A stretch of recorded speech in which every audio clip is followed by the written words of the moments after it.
Establishment سے عرض کرنا چاہتا ہوں کہ اپنا وتیرہ تبدیل کرو.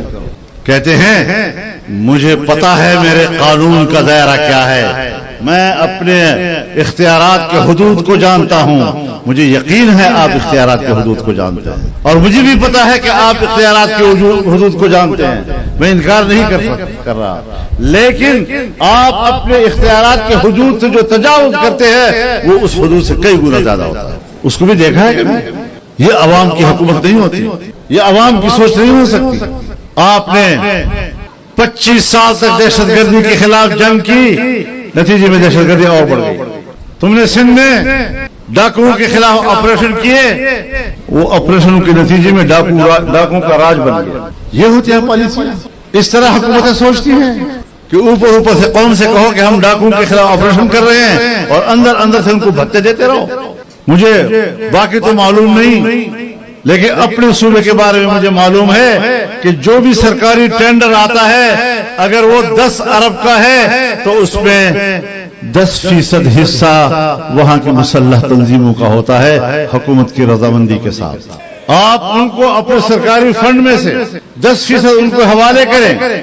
یہ دہشت گردی کو سپورٹ نہیں ہے، لیکن اگر ایک غریب آدمی کے گھر پر بڑے بڑے لمبوں بالوں والے اور مونچھوں والے مسلح بندوقوں کے ساتھ گھر میں آ جائیں اور کہیں ہمیں ذرا چائے پلاؤ، وہ بیچارہ چائے نہیں پلے گا تو کیا کرے گا؟ کہتے ہیں کھانا کھلاؤ، وہ نہیں کھلائے گا تو کیا کرے گا؟ اگلے دن فوج آتی ہے اور اس گھر والے کو اٹھا لیتی ہے، آپ نے چائے کیوں پلائی؟ اب یہ نہیں دیکھتے کہ تم سرکاری فنڈ سے 10% ان کو دے رہے ہو، وہ جرم نہیں ہے.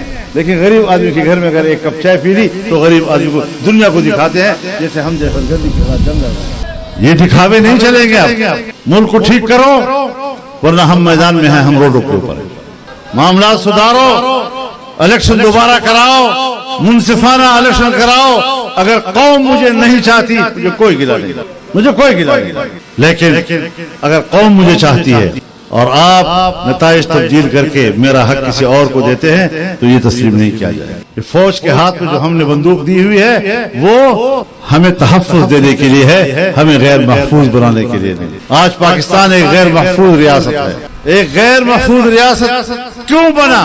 غیر محفوظ ہونا یہ کس کی ذمہ داری ہے؟ حفاظت کس ادارے کی ذمہ داری ہے؟ اور وہ اپنی حفاظت میں کیوں ناکام ہو گئے؟ کیا اس بات پر غور کیا جائے؟ یا جب ہم حقائق بیان کریں گے تو ہم مجرم ہوں گے؟ انہوں نے اپنی غلطیوں کی اصلاح نہیں کرنی تو ہم یہی کہیں گے کہ یہ غلطی نہیں، آپ کی آمدن پالیسیاں ہیں.